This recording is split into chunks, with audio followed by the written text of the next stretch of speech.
Alright, in this video I'm going to be talking about how to trade breakouts and pullbacks. I don't have a slideshow prepared for this one. I'm just going to jump straight into the charts and begin looking for examples. Now, in my last video I covered the market cycle. And what the market cycle is, for those who maybe didn't watch that one, all it is a way to identify the current state of the market, which is either trending or consolidating. Now, when we start to talk about trends, a breakout is a form of a trend. It's the strongest form of a trend, and it's typically the start of a longer period trend. It's the bottom of the trend. And as the trend evolves, it starts to get weaker. You start to get pullbacks. The breakout then evolves into higher highs and higher lows. And then from there, the market then cycles into a trading range, and the cycle starts all over again. So I know I did a little bit of explaining there, but we're going to jump into the chart and begin going over what all of this stuff means. So as you can see here, we have this trading range here, right? So the market cycle, right? We have trading range. Once the market is in a trading range, the market is going to then break out one way or the other. In most cases, the chances of a breakout one way or the other is pretty even. So while the market is consolidating, you don't want to take a trade based on where you think the market is going to go. You want to trade the trading range, which would essentially look like buy support and sell resistance. Bet against the breakout, right? So if you buy down here, betting that the market will not fall lower, well, this trade would have been a decent trade. And if you sell up here, thinking that the market will not break out higher, you did get a few points to the downside that time, and you really got a move down there that time. And then you could have bought back down here again and sold the resistance. Except for this time, we finally get a move out of the trading range. So again, the market cycle, we have a trading range. Now comes a breakout, right? And so when you get a breakout, right? So what's a breakout? A breakout is a very strong move with consecutive bars. So in this case, we are bullish, right? And you can argue that we did get the breakout above the range on this candle, but then the next candle shows that the market did have some sort of resistance. Perhaps the bears believed that they're getting a reasonable price to start selling, right? And that's why we got this candle. That was a result of this candle that formed. But as you can see, the bulls didn't think so, right? The bulls were like, hey, we're going to take this thing higher. This is a great price, and we're eager to buy. And so I would classify this move here as a breakout. You get consecutive bull bars that are closing near their highs. This one here is a good bull bar. This one here is a good bull bar. So the market is breaking out of this trading range. Now, when the market is breaking out and going higher, it's not giving you a pullback, right? It's leaving without you. So if you had a strategy that said, well, I want to buy when the market comes back, it pulls back to the 20 EMA here. Well, as you can see, you would have entered way up here, when if you just bought during the breakout, you could have bought right here at this candle. So you're getting a way better price by simply just entering the market when the breakout is breaking out, right? You can't tell me that the market is going down right here. And until this red candle here, the breakout, it paused briefly, but again, you can't tell me it's going down. So if the market is not going down, it's going up, just jump in the market. Just mark it in, right? So if you just simply went long here and you had a stop loss right here, see if you get the 1-to-1, Yeah, you get the 1-to-1 on this trade. Yes, it is a risky trade, but you're getting a better price rather than buying up here. And where are you going to put your stop loss? Uh, this is a pretty wide stop loss. Okay, you could say that you put it right here below that swing low, but now this is a very low probability trade because look at how much um, risk you are giving, right, compared to your reward. I mean, or you can go to 1-to-1, whatever the case is.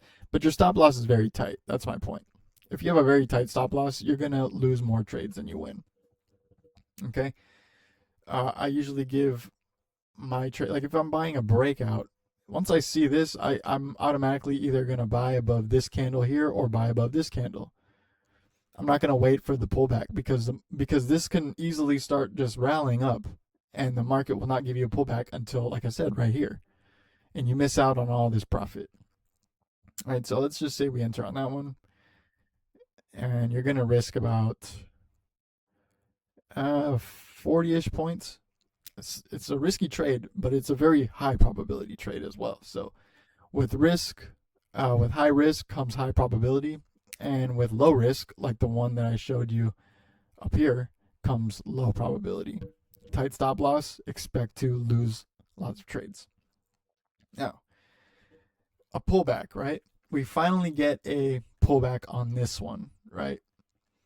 And the pullback begins the channel phase or the trend phase, the higher highs and higher lows. So a pullback can either be classified as an inside bar, which we have here, or the first bar that trades below the previous bar, which we have right here. Now the channel started right here, right? The higher highs, higher lows, it started right here. Right? So if you were waiting for a pullback, you could have entered above this candle right here. Right? So this is pullback 1. Well, there was only one pullback before the market started trading higher. And that's essentially what I'm trying to get at here. Is you see this very tight channel forming.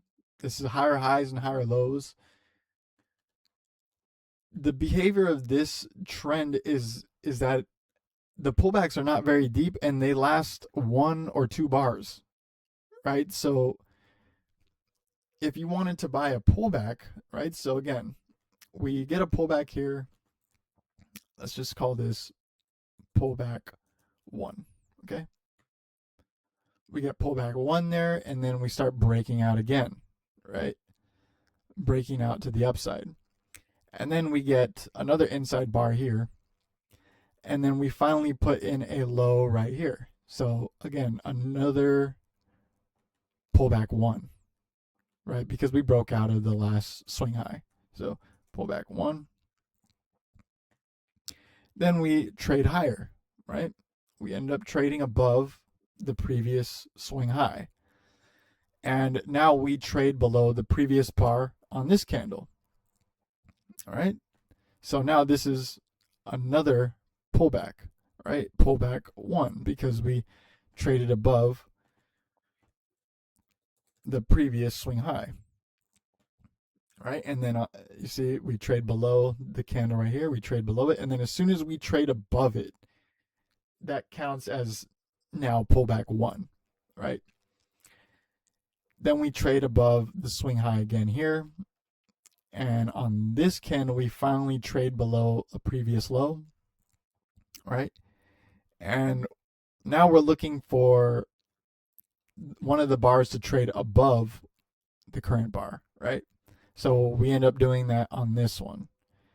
And we'll just count the swing low as pullback 1 again. So PB1. We trade above the swing high again, and on this candle we trade we trade below one of the previous candles. And on this candle we finally trade above our previous candle. So pullback 1. And what I'm doing is trying to illustrate how the market is not pulling back very deep, and it's not giving you 2, 3, 4 pullbacks before going higher. It's giving you one pullback higher, one pullback higher, one pullback higher. So you got to look at that and say the market isn't coming down anytime soon. The market, it keeps rallying up. Now let's see here. This one's a little tricky, right? So you have to have, train your eye to see this sort of stuff. So eventually we do trade above our swing high here. We rally up, and finally we get the beginning of our pullback count here below this candle here, right? We trade below our previous candle. So this is the start of our pullback. Now, when do we trade above the previous candle? We don't on this candle, right? We don't trade above that candle. We don't trade above that candle. We don't trade above that candle. We finally trade above this candle here. So now this is our pullback one. Right? The swing low. PB1. And then finally, we trade above that swing high again. And now where we trade below our previous candle, we trade below it right here. Right? So look, now we have 2 pullbacks, maybe even 3, actually. Let's give it a count, right? So on this candle, we finally trade below our previous candle on this one. So this starts the pullback phase. So here we are. And on the next candle, we trade above our pullback 1, right? PB1. And then we trade lower. Okay? And now you're thinking, is this a beginning of a bear trend? Is this the beginning of a trading range? We don't know that until we trade above our new high, right? Up until this point, the market has just been pulling back one time, going higher, pulling back one time, going higher. So this is sort of the indication that the bull trend is starting to get a little weaker, right? But as we trade below this low and eventually trade above this high, then we would count, let's see, so we trade below our pullback 1 on this candle. And when do we start to trade above our previous candle? I would say it is on this candle here. So this would be our pullback 2.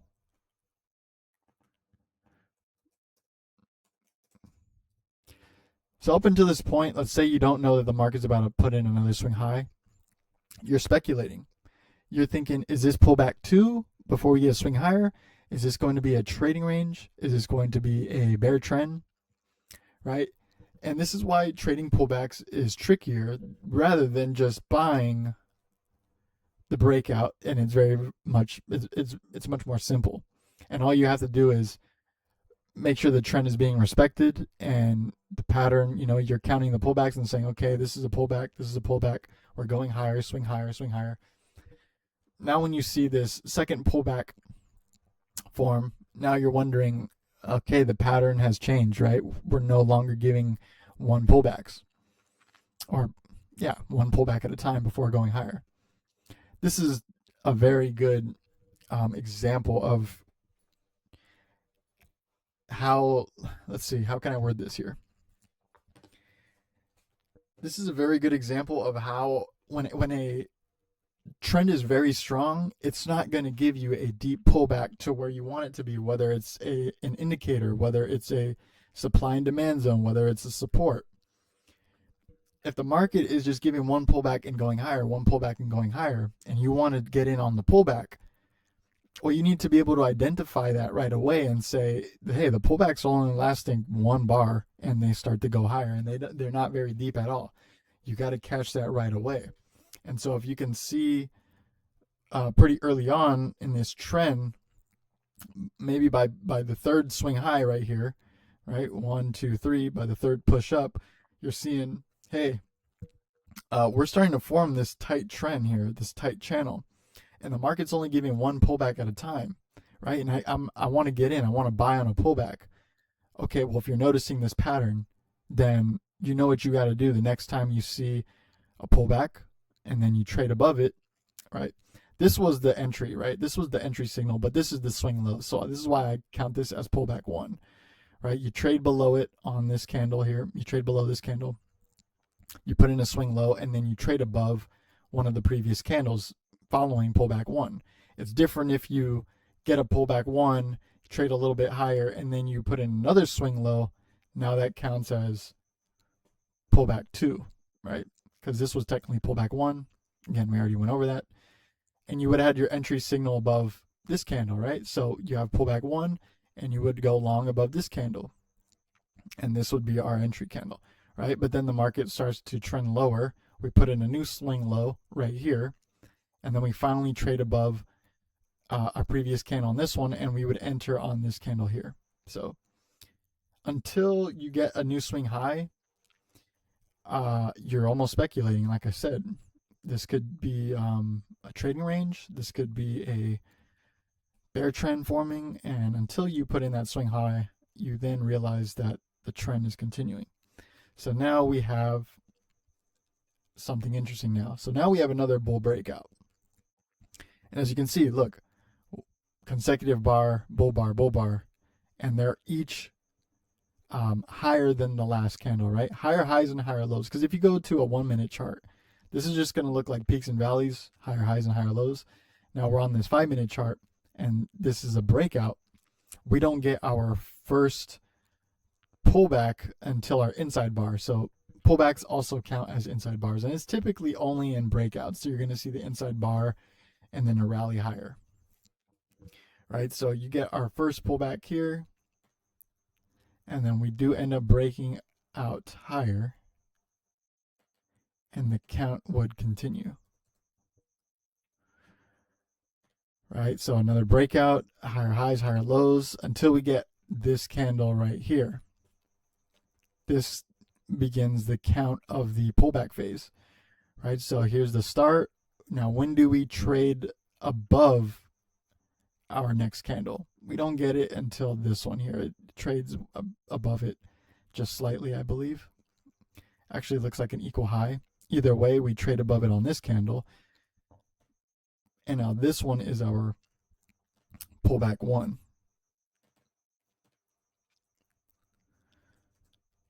And now the pullback begins the channel phase, right? So we break out higher above it. And as you can see, we didn't put in another swing low until, we broke out higher before we put in a swing low, right? We didn't go lower than our pullback one, because then we would have to consider that pullback two if we got a trade above our swing high, which we didn't get pullback two before we trade above our swing high. But what's different between this pullback and the pullbacks down here, this one's a lot more deeper, right? So now that's a sign that, hey, we're late in a trend. The buyers are not as eager to go long this late in a trend as they were at the very, very beginning and early stages of the trend. So again, you have breakout, the strongest phase of the trend, right? This is the best time to enter, the highest probability trade you're going to get. Is it risky? Yes, like I said, we went over at 40 points, but this is the highest probability you're going to get out of all of these trades. And as the trend develops and goes higher, it starts to get weaker, right? You start to get pullbacks finally. Now the pullbacks are very shallow and very quick, right? Until they go higher. And then as we advance later in the trend, now we get a deeper pullback. And again, this is the start of a channel phase, or a more deeper pullback. And so I would be looking at this point, right? Once we trade above this swing high, okay, when does the pullback start? Well, it starts right here because this is an inside bar, right? Another inside bar. So technically, this is our pullback one. You can classify this one. A little tricky, right? So here's our swing low, and we trade above our inside bar on this candle. So this is pullback one.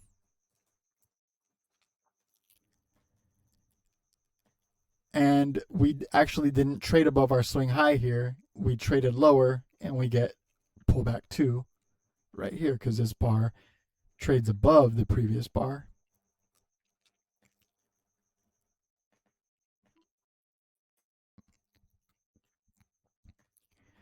We trade lower, and then finally we put in another swing low. This is our pullback 3.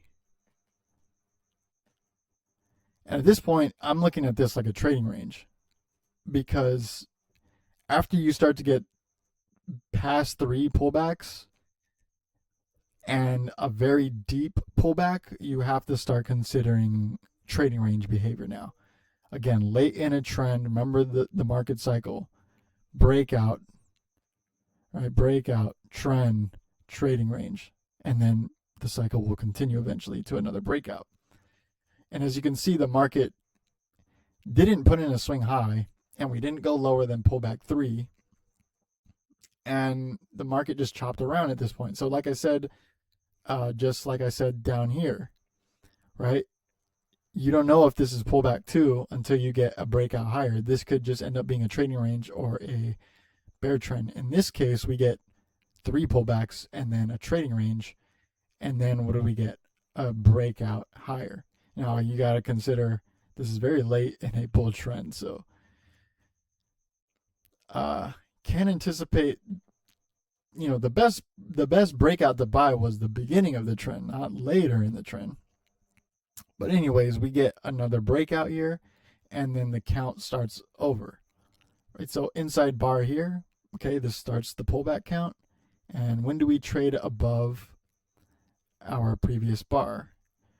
You can argue that it's this one here, right? So this would be an entry bar, and our pullback 1 is this swing low.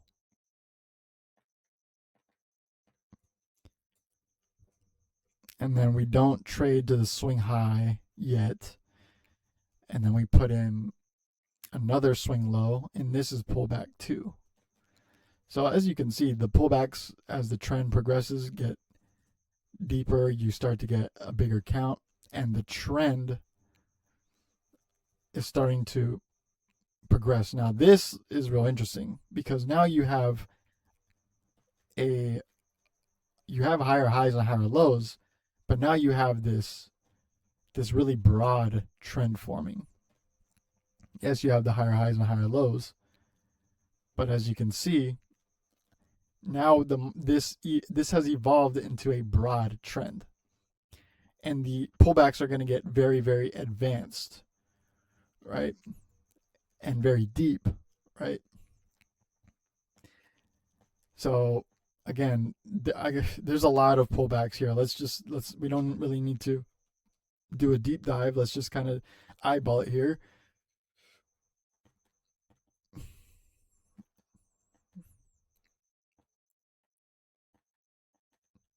So you can at least safely assume that we had 4 pullbacks before trending higher.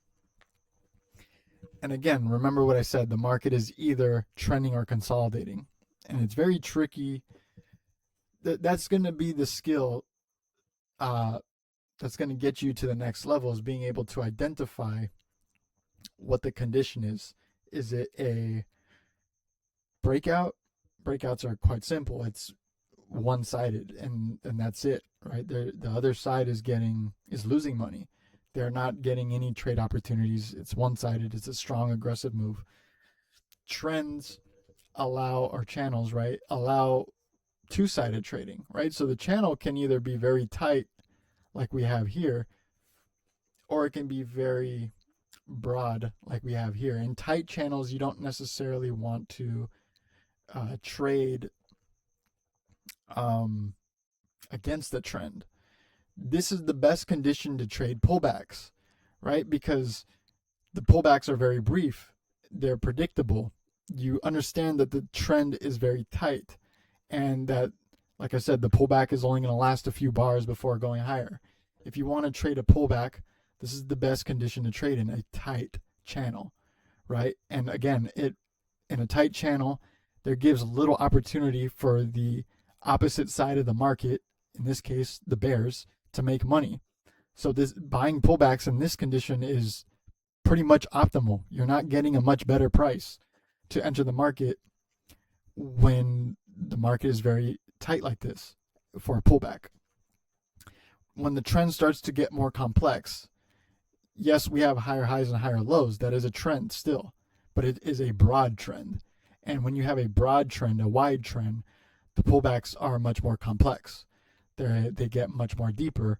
And instead of looking for a count, right, a reliable count or a reliable, retracement, instead you want to look for pullbacks near the trend line. Instead of buying the first pullback, right? You wouldn't want to buy the first pullback in this case because, well, do you get stopped out if your stop loss is right here? This is a very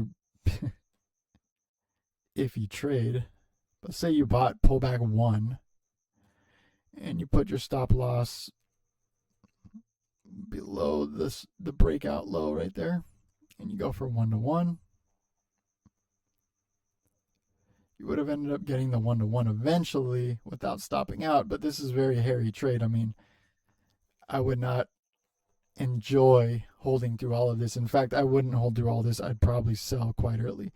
But when you see this higher low form, this trend line, right? So you connect this low to that low. Now you have some sort of context, right? Now you have some sort of, okay, I might not need to buy the first pullback, right? But I know I have reference of where support is. I have reference of maybe if we get 2, 3, 4 pullbacks, now I know on the 4th pullback, on the 5th pullback, where I need to go long.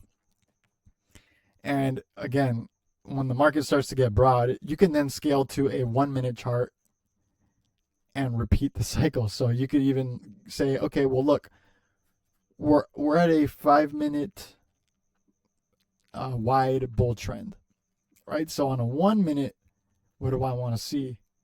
I want to see a breakout, right? So on a 1-minute, you're going to get and it's a breakout on a 5-minute, sure. But again, you're going to see a bear trend on a 1-minute. You're going to see a pullback, and then you're going to see 1, 2 pullbacks, and then eventually you're going to see a bull breakout on that 1-minute.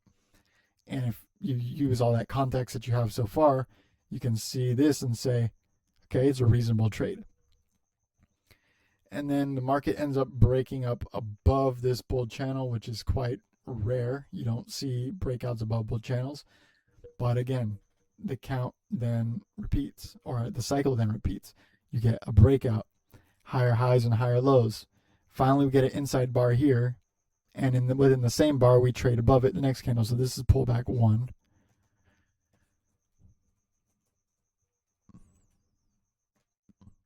And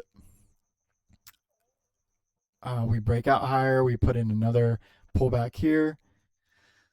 And then we trade above it again here on this candle. And all in one candle, it's pullback 2. The swing low, not pullback 2, sorry. All in one candle, we get our pullback and our entry signal.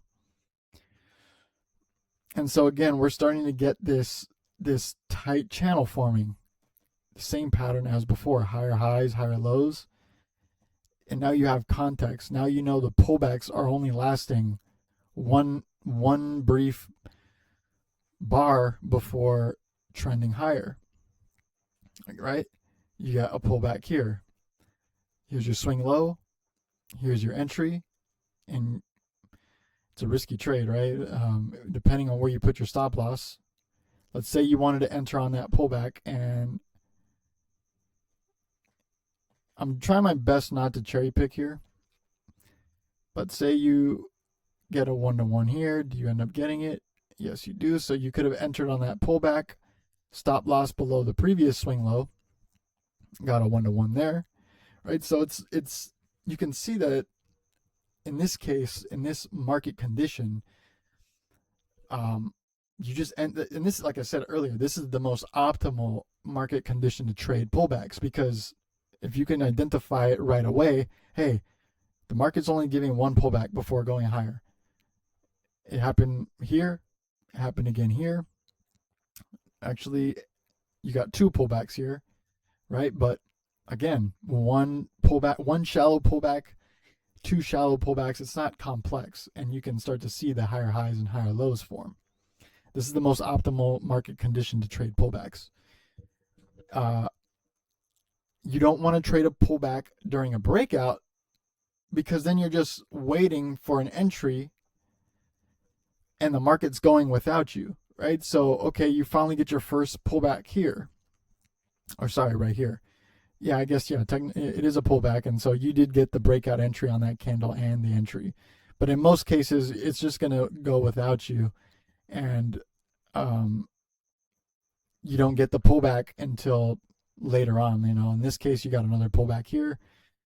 So if you're only, the only tool in your toolkit is the pullback, oftentimes you're going to miss out on a good trade, good opportunities. Let's just say you missed this for first pullback and you're waiting for a second one. Well, you would have got your second entry there compared to just buying the initial breakout right there, right? And yeah, sure, it's look, okay, well, this is actually quite reasonable. It's about a 17-point difference entering above this bull bar, above the first pullback, and entering at the breakout. And then, like I said, the market keeps rallying. You got another entry right there, as I said earlier. You finally get your pullback entry, and you do get your 1-to-1 still. Great. Again, but would you rather buy down here or would you rather buy up here? And say you missed out one, now you're waiting for the market to pull back again. Here's your second entry. You missed out on majority of the move at that point. You know what I mean? And now we start to form this trading range, right? We don't know it's a trading range until we start to see failed breakouts on both sides. And then the market weekly broke out again. Right, so we have higher highs, higher lows there. Or let me draw the square. Rectangle. Higher highs, higher lows. This is a very weak breakout, but at the same time, we are at the end of the bull. I mean, not the end, we don't know yet, but look at this bold trend. I mean, it's amazing. So at some point, right, it's not going to go much higher. And you can see that the trend is starting to exhaust, right? But we do get our bull breakout on this one. And what's funny is that we do get our 1-to-1, right? You could have put a stop loss right there. You get a 1-to-1. So even though it is late in a trend, we do get our bull breakout and our 1-to-1, right? But you can see now, right? Let's count the pullbacks. You get your breakout and the pullback phase begins, or the pullback count begins when we trade below our previous candle. So we started here and we hit this low. And then we get our pullback 1 before we trade higher. In this case right here. And then we get another pullback. We actually get 2 pullbacks, right? So we trade below our swing high, or the previous candle on this candle here. Trade below this one. And then we trade above it on the next candle too. So this is technically pullback 1 and this is pullback 2. Now, it doesn't really matter, right? It doesn't really matter how you count them or how you keep track. I would just count this all as pullback 1. If you really wanted to get technical, it's pullback 2. But the main thing is identifying the context. And what do you see here? You're seeing higher highs and higher lows, but the pullbacks are very deep, right? The pullbacks are not as shallow as the last one. So would you want to buy this pullback? In this case, you would have got rewarded, but the market, again, didn't go that much higher. So I don't even think you got a 1-to-1 on this one. So you get your pullback, and then you enter on this bar. You just put your stop loss to the previous swing low. You don't get a 1-to-1 on this one, right? And what's interesting is that, like I said, you have context. You have higher highs, higher lows, right? And do you want to buy this pullback? I wouldn't, because you're buying at the top of the trend line and you already have context of what this trend is like. It's giving deep pullbacks. So is this opportunity for a good trade? I would say not. You would want a deeper pullback because that's within the current context of this trend. You don't want to buy this shallow pullback, and in fact, it was not a great trade to take anyways. The market did put in a swing higher, but now we aggressively reverse. And now you have to consider, Is this going to be a trading range? Is this going to be a bear trend? What's going to happen? Eventually, we get our bear breakout and the trend does reverse. And now the pullback phase starts again, right? So up until this point here, I would say, okay, there's still a few possibilities. It could be a trading range, right? So let's just consider this small price action a trading range.